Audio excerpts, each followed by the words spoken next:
Welcome everyone. Welcome to our webinar organized for the ISO Congress that is in a virtual edition this year. I would like to thank you very much for joining this event. This is one of the 3 different clinical activities that we arrange for ISWOG. First, I introduce myself. My name is Luca Mastrogirolamo. I'm International Clinical Support Manager, and I will be your facilitator for today.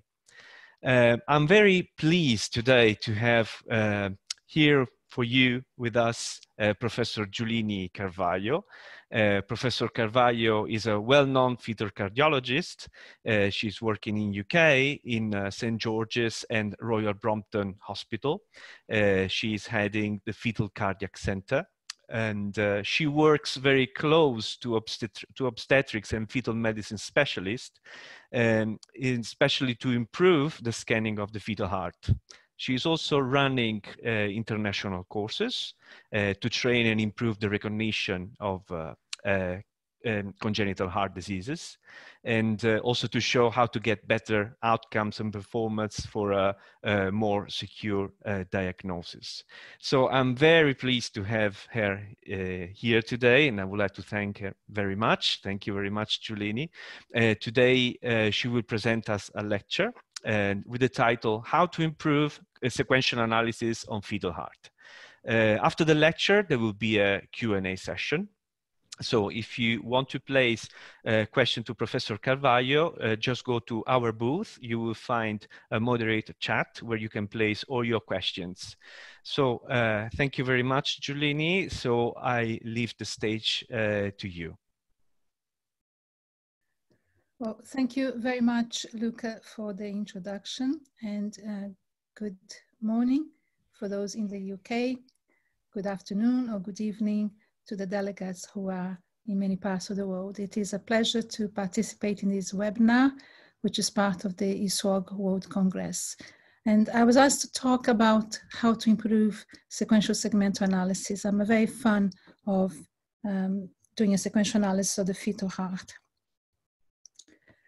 So briefly, when we try to analyze particularly complex abnormalities, it is important that we think about the heart as 3 cardiac segments: the atria, the ventricles, and the arterial trunks. And these are connected by 2 ventricular junctions: an atrioventricular junction between the atria and the ventricles, and the ventricular arterial junction. And if we can put those pieces of the puzzle together, we are a long way towards making correct diagnosis. So these 3 segments are also part and very similar to what is described in the ISWOG guidelines for cardiac screening. So if we think about the situs, 4-chamber, outflow tracts, and 3-vessel trachea view, we are actually looking at the sequential analysis of the heart from the situs or the atrial position, the ventricles, and the arterial trunks. So everyone here who is used to doing obstetric screening should be very familiar with the putting together the 3 segments of the heart. So very briefly here, because this is quite basic for the high level of attendees in this Congress, but it's still worth going through our view for the abdominal situs. Obviously, beforehand, we need to check fetal laterality, identify the left side of the baby, and then we see the aorta to the left, the IVC to the right, and the stomach. We then move on to the 4-chamber view, and having established atrial situs, we look at the morphology of the ventricles, and then we put the 2 pieces together of atrium and ventricles through the atrioventricular connection. And then further up, moving towards the outflow tracts, we have the left and the right ventricular outflow tract, the 3-vessel and 3-vessel trachea view. So this is part of the screening, and the images are in black and white. So today we're going to concentrate a bit more on what comes before the atria, the venous connections, and the arterial branch, the smaller vessels, and very briefly touch on some abnormalities just to show examples of how we can improve some of the details. Now, first of all, it's very important that the image quality is good. 2D or cross-sectional image forms the basis of looking at the anatomy, and we can improve by changing contrast, and by using a lot of post-processing that modern equipment have got to offer. So with the system Arieta 850, the post-processing carving the image, which is to accentuate differences and emphasize the boundaries. So this clip here has been prepared to show a change in the quality of cleaning or carving the image. This next slide shows that process to a large extent, and you can see that there is still some spontaneous contrast. It's quite nice to see the ventricular septal wall, but we start losing some definition of the subvalvar apparatus of the mitral valve. So it's always a balance as to how much we clean the image and how much we leave so as not to lose the details. So it's better to clean but yet maintain a detailed anatomy.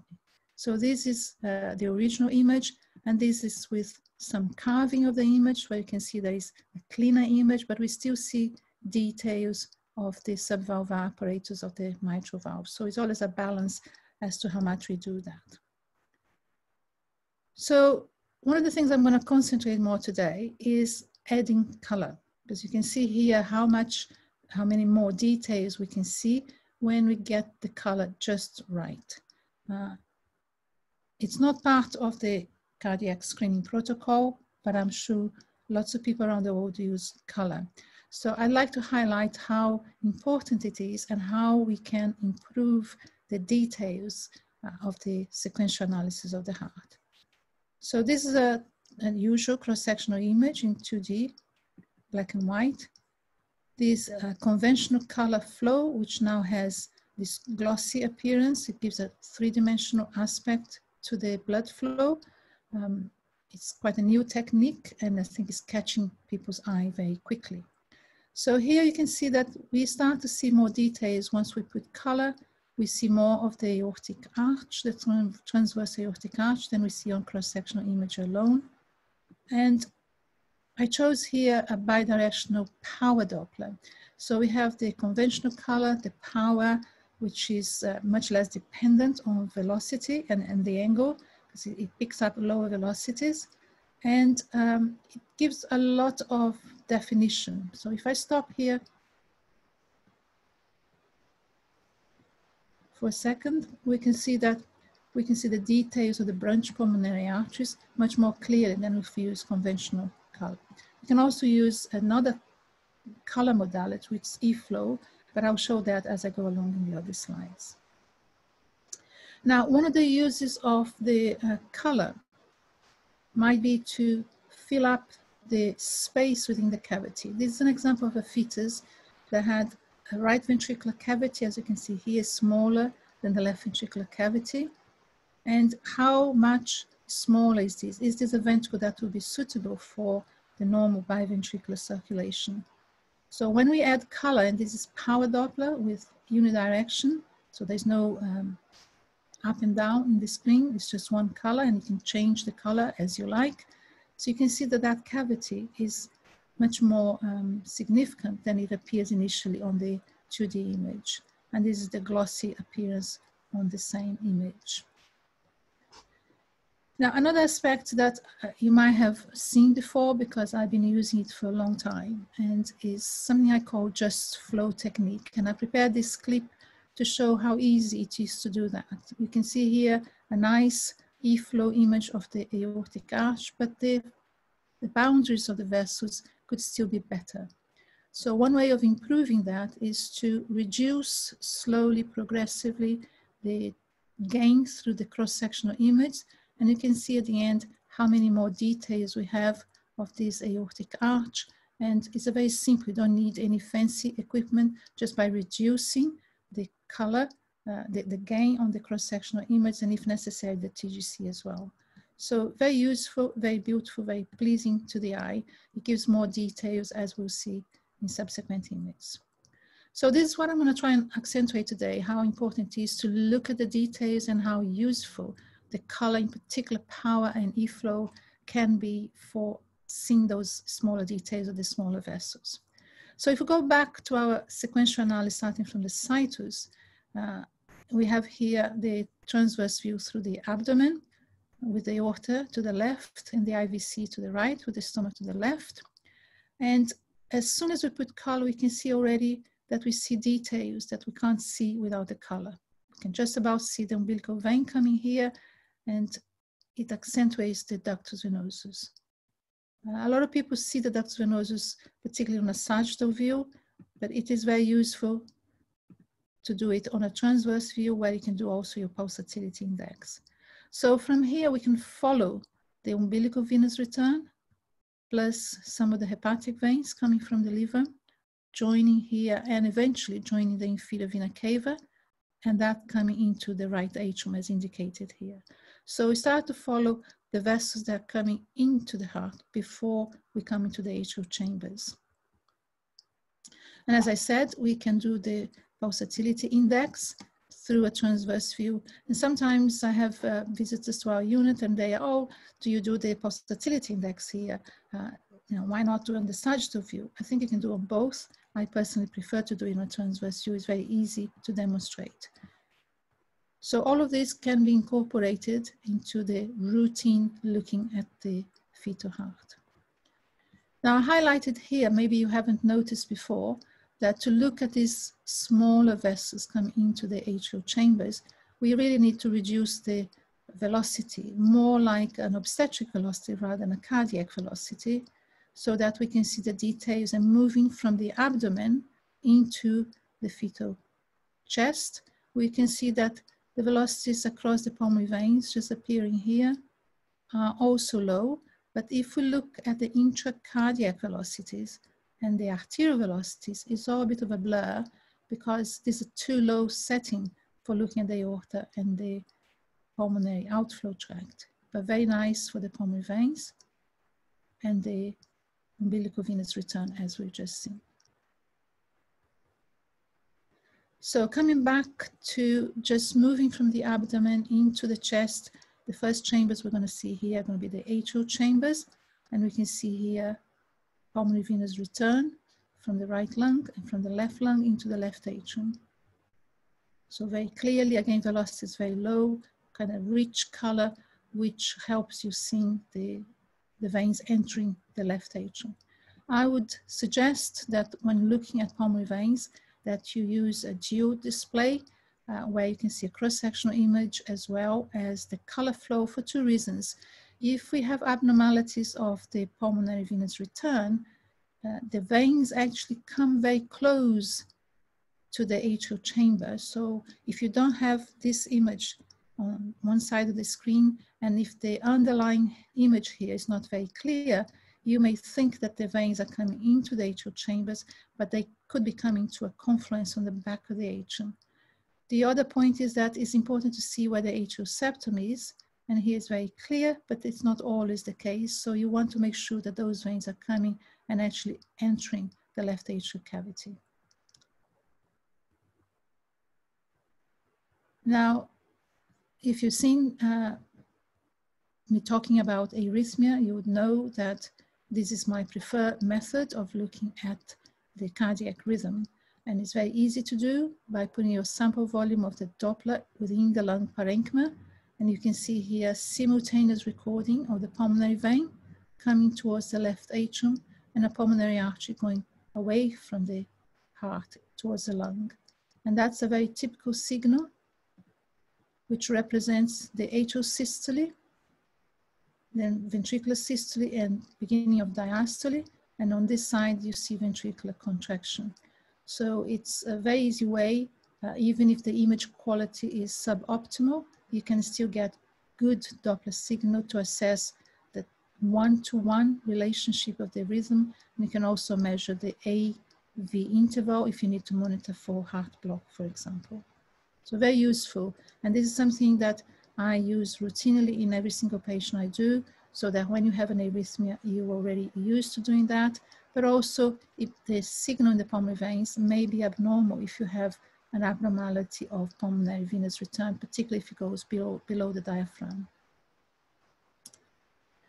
Now, coming back again to the cavity and the use of power, we can see is a clip that I've shown before.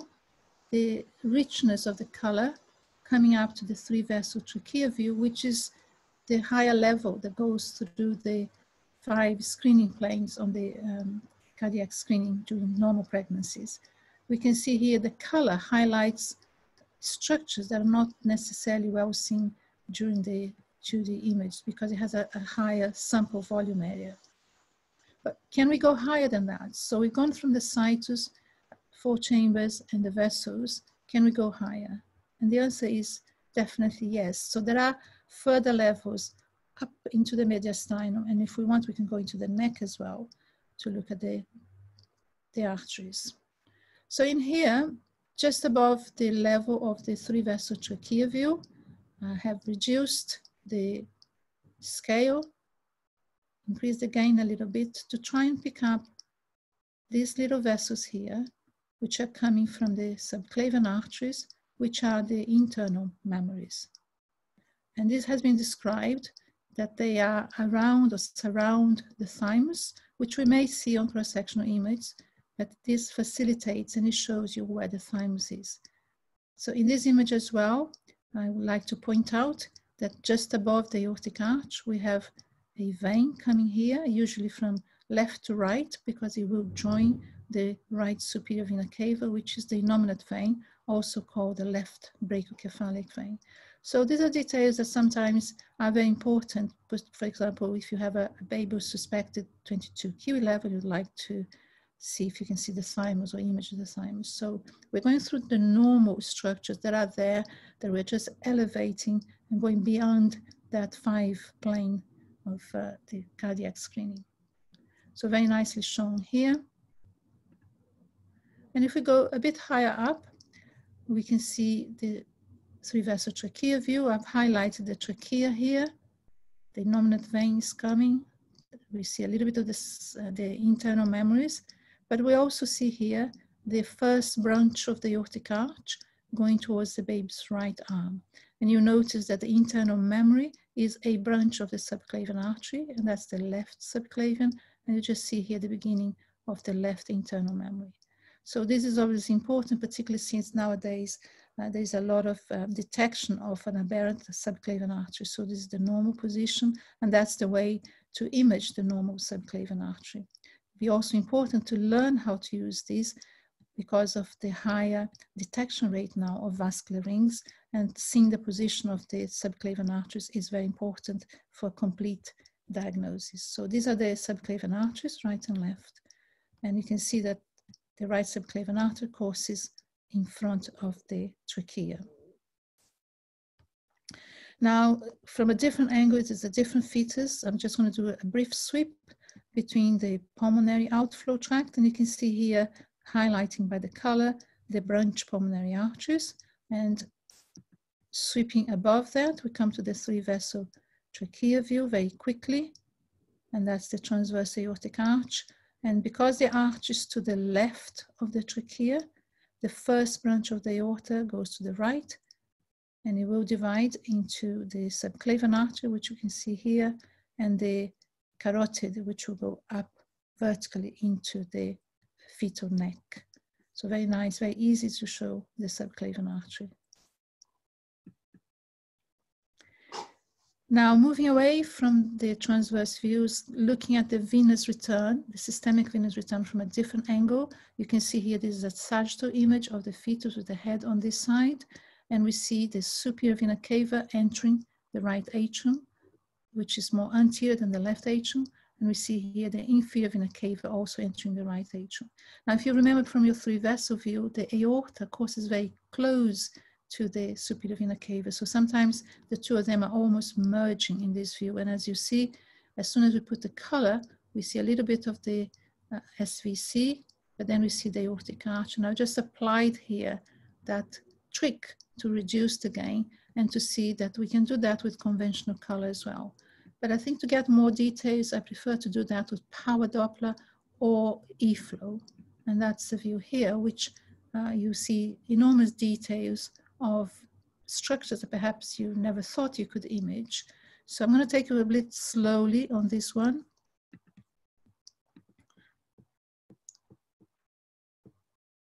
So this is the inferior vena cava coming into the right atrium. We see here a little bit of the left atrial appendage. Over here, right atrium, the aortic arch with the head and neck vessels, and just sometimes we see a little bit of the SVC coming here into the right atrium. So there's so many details in some of these images that really, to understand the normal anatomy, we do need to slow down and try to identify all these structures. And it's just very pleasing to the eye to see this, the heart kind of jumping around. So here, the aorta will come from the middle, but this is the SVC, the end bit of the SVC coming into the right atrium. Just let it play again, because the moving image is quite nice. So the left atrial appendage here, very clearly.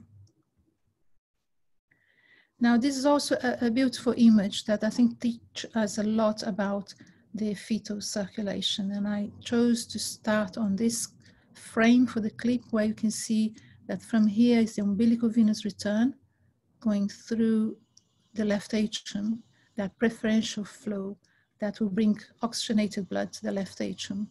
We see a little bit of the superior vena cava coming to the right atrium, and just the end bit of the inferior vena cava, and obviously a very beautiful aortic arch. So if I play that, we see there are many more details, such as the azygos vein coming here into the SVC. And if you're not used to looking at this very fast moving image, we can just slow it down. So this is the right atrium here, the inferior vena cava coming, the azygos vein joining the superior vena cava. Right at the beginning, we have a beautiful flow coming from the umbilical vein, turning into the left atrium, and the SVC coming here a little bit to the right atrium, very close to the aorta. So I just let it play again, because it's so much information, such rich information about the details, which of course, if we know that, it will facilitate when we have abnormalities of the heart to try and understand all the venous return. So beautiful here, the azygos joining the superior vena cava. Now, we talked about venous connections, talk a little bit about the arterial branches. I'm just going to illustrate a little bit on associated abnormalities, very briefly, because there are so many of them that we would be much beyond the time of the webinar. So we start with a 4-chamber view. And if we look at this on a cross-sectional image, we say it's a normal 4-chamber with all the structures, symmetry, offsetting, flap valve of the foramen, apex of the right ventricle, a bit more trabeculated, left ventricle more smooth. So a normal 4-chamber view. If we add color, there we have very clearly an apical muscular ventricular septal defect. You see that the velocities are low here because we are away from the atrioventricular valves, and the blood is slowing down. They will accelerate again as it goes up the outflow tract. Now, is it important to find these small ventricular septal defects? Well, the small ventricular septal defects, as you can see here in this just flow image, you can see the integrity of the rest of the septum. It is important to see them, and not that we are actively looking for them, but if we do see a small ventricular septal defect, we need to have a very close look at the other structures, because sometimes there are associated problems, in particular coarctation of the aorta. So this technique here, if you use it in patients who have a higher BMI, if you can feel the cavity, not necessarily because of VST, but it helps highlighting the cavity separate from the ventricular septum, which is mostly intact with that apical VST. So I would encourage you to start doing this just by reducing the gain. And of course, if we look at the ventricular septum, we are not interested just in the apical portion. And it's very useful to use color, particularly in a baby that's not necessarily in the best position, with the spine on the top, and looking through the ribs here. And actually this angulation coming here is perfect for looking at the septum and giving the septo-aortic continuity.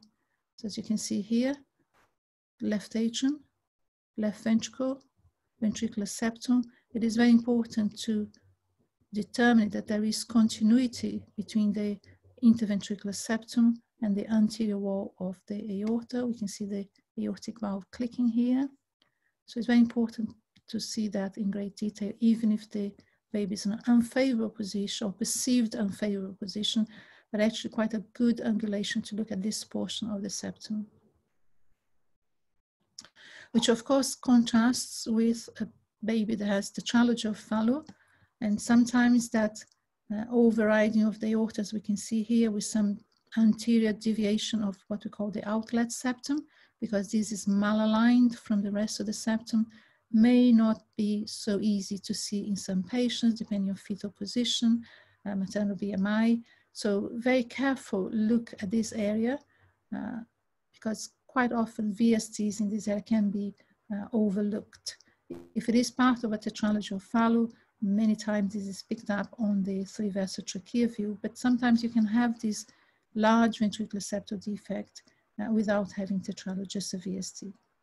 So of course, if we apply color to that, it confirms you see flow coming from the right ventricle and the left ventricle joining the ascending aorta. So again, this is all color information about velocity, about the anatomy. It complements the image we can get on cross-sectional echocardiography. This example I put here, although we may see that this is a right aortic arch. Patient had a high BMI, 44. We still get good image, perhaps not as perfect as we'd like, but those are the limitations of day-to-day practice. But if we add the color, you can see that it facilitates very much the confirmation that this aortic arch is to the right. That's the superior vena cava. We can still see the trachea very clearly, and even on this image here, we see the pulmonary valve very clearly as well. So color is very useful, and I'm hoping that at some point color is going to be introduced onto the normal ESOG cardiac screening views. Let's wait for the next version. Another example of a right aortic arch and the utility of using the subclavian arteries and the internal mammaries to delineate the thymus. You know that patients that have a right aortic arch are at increased risk of chromosome abnormalities, including 22q11 microdeletion. And although in this case the image quality is quite good, we can see here the demarcation of the thymus without putting the color. That's not the case for all patients. So I would use it on a regular basis so that when we have a more difficult patient, we can see on E-flow in this case, that's the innominate vein, that's your aortic arch. On the right side, that's the trachea, and this is the left subclavian artery arising behind the trachea and causing anomalously to the left arm. And in this case, as I said, the thymus was clearly visible, but is highlighted here by the right and the left internal mammaries. As I said, the internal mammaries are branches of the subclavian arteries. Another example, case of pulmonary atresia, ventricular septal defect. We can see here aortic overriding. And on a sagittal view, see a nice large aorta and very clearly flow reversal through the arterial duct. So there are different types of pulmonary atresia VSD, so it's important to determine, is this the duct dependent? Are there collateral vessels? So the color is essential to make that complete diagnosis. Now on the same patient, same fetus, we see here a transverse view through the mediastinum, and on this still image we can see the aorta, which is bigger, and we'll see when I play the clip that the transverse arch will come here. Underneath the arch, you have the arterial duct, which then hit the pulmonary, which is atretic, and then it goes into the lungs, one lung and the other lung. So aorta. So although there is pulmonary atresia, the branch pulmonary arteries are visible. There is no main pulmonary artery. The branch pulmonary arteries are here.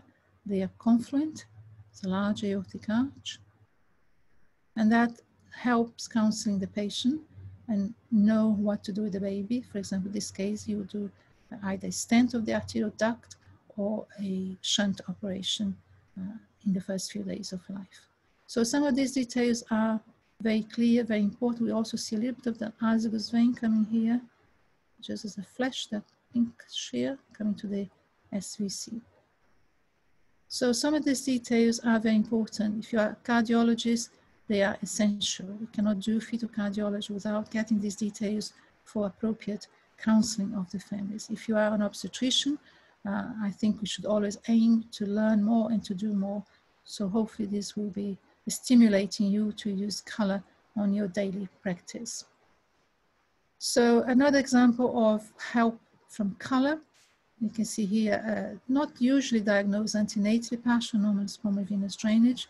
You can see that on the cross-sectional image, even if the image is very clean, it would be very difficult to say that we have a vein here from the right lung coming into the right atrium. See, that's the top end of the atrial septum, which you can compare. And that's the importance of doing this dual image display, because we can see a normal pulmonary vein coming to the left atrium from the right lung, a normal vein from the left lung, but that anomalous one coming into the right atrium. This baby also had a small ventricular septal defect. Now, how far can we go using these? So I just chose one example of a fetus at 15 weeks with a previous history of congenital heart disease on the previous child. And this here we can see an overriding aorta. You can see how the color helps the flow coming from both ventricles into that vessel, I should say, rather than the aorta. There's an overriding vessel. That's the semilunar valve, potentially the aorta, but it could be a pulmonary, it could be a trunk. So the color showing here flow from the right and from the left ventricle. This is a bidirectional E-flow into a vessel that we still need to determine. We can only say it's an overriding vessel, but what is the diagnosis? So we need more details to be able to counsel the family, even at this early stage of pregnancy. And this here is the big vessel, which starts off actually as a trunk. We can see here on the still image, this is a big vessel overriding, which then gives rise to a smallish pulmonary artery, which bifurcates. So there's an arterial trunk, and obviously after giving rise to the pulmonary artery, which we can see here as well, it follows through as an aorta. It also was a right aortic arch. And here in this clip, you can see the detail, the fine detail. These vessels are extremely small at 15 weeks. So obviously, for getting these details at 15 weeks, we need a combination of what you're looking for. So you need to know the anatomy, the possibilities, not just assume that an overriding aorta is tetralogy of Fallot, like in this case it was not, it's a truncus arteriosus. And you need to know what you're looking for. You need a bit of cooperation. It helps if the baby's in a good position, and obviously the maternal BMI and the maternal condition helps as well. So combination, but it's essential that we learn how to use these techniques in the normal heart, so that when we have an abnormality, we are used. Most of the time we control the frequency for the color, the gain, and the velocity, the PRF. So this is the truncus arteriosus, as the image is indicating. So I quite like this picture because it's kind of very pensive with the fetus. You know, what else can we do? And I think there will always be something else. One, because we're interested. If you're participating in this webinar, you're interested, and you're interested in the fetal heart, and I'm very glad for that. The companies are having wonderful equipment these days with lots of possibilities, digital imaging. So we do need to make use of everything that's there and make the most of it for completing the segmental analysis of the fetal heart. I hope you enjoyed the session, and I thank you again for taking part and coming here. And hopefully on the day, there will be some questions that we'll try and answer for you. Thank you very much for your attention. Dear Professor Carvalho, thank you very much for the lecture. It was really interesting. You give a very nice extent of the possibility how to improve the sequential segmental analysis. So we saw a lot of nice cases and tips and tricks how to improve this fetal scanning. So I would like to thank you very much for joining, all of you, and would like to thank Professor Carvalho as well. And for all the audience, if you want to place question, there will be the Q&A session in our booth. Just enter on the exhibition area, go in our booth, and you will find a moderator chat where you can place all your question to Professor Carvalho. So I would like to thank you very much, and I hope to see you also in the next webinars that we will have on the following days for ISWOC. So thank you very much.